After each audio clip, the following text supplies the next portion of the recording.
原來人咧唔係淨係同狗係有關係嘅，其實同任何一樣物件啊，你眼見所有嘢都係有聯繫嘅喎嚇。狗其次啦，貓啦、雀鳥啦、山河大地啊，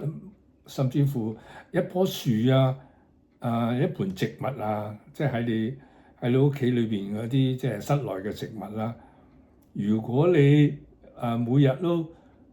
同佢淋下水同佢可以同佢講下心事嘅喎，因為有啲心事咧，你係唔想同人哋講，同第二啲人講，咁你同住你啲植物咧，同佢傾偈咧，你講俾佢聽咧，講完之後你自己好舒服噶嘛。咁呢個又係一個即係大家嗰個關係嚇。我今日想講咧就係飛鴿傳書即係小朋友知唔知飛鴿傳書咧？即係而家冇咗啦嘛，因為 Internet 使乜飛鴿傳書啫，係咪？但係以前唔係嘅喎，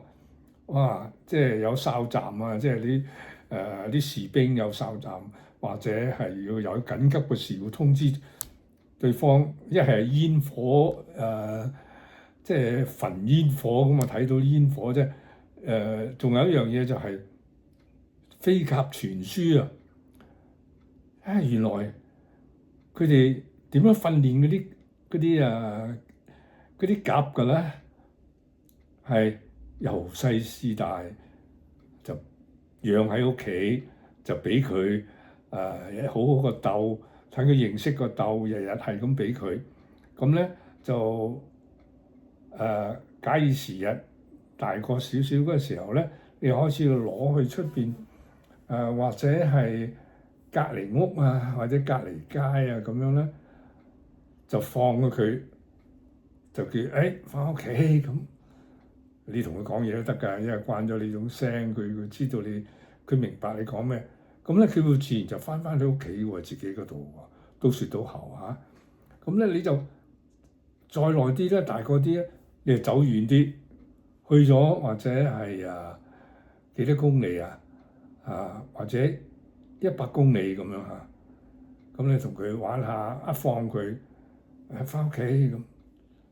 佢真係翻屋企㗎喎。咁你整下咧，又再遠啲，因為佢自己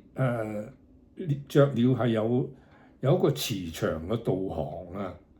咁佢就你就走遠咗咧，嗱當然要訓練啦要翻自己個竇，唔係翻邊度咧即係你知啲候鳥啦，天冷咧，冬天佢飛去南部避雪避寒嘅喎，咁樣就暑假靚嘅天氣，佢係飛翻嚟嘅喎，識得㗎，即係佢有個與生俱全嘅導航咁所以日子一耐咧，你習慣咗俾佢喺自己個屋企，佢慣咗咧，佢屬於你嘅咧，咁即係你係個主人啦，咁聽晒你話啦，去到真係可以去到800里嘅喎。咁以前啲人原來係咁樣嚟傳遞信息嘅，而家唔同哇！又打電話又成，而家電話都唔需要啦 ，Internet 啦，即係你話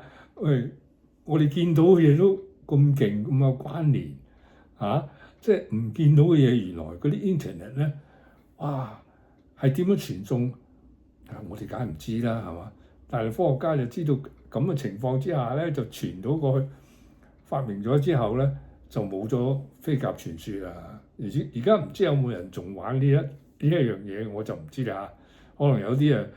課興趣咁佢都會去玩下㗎喎。今日係咁先。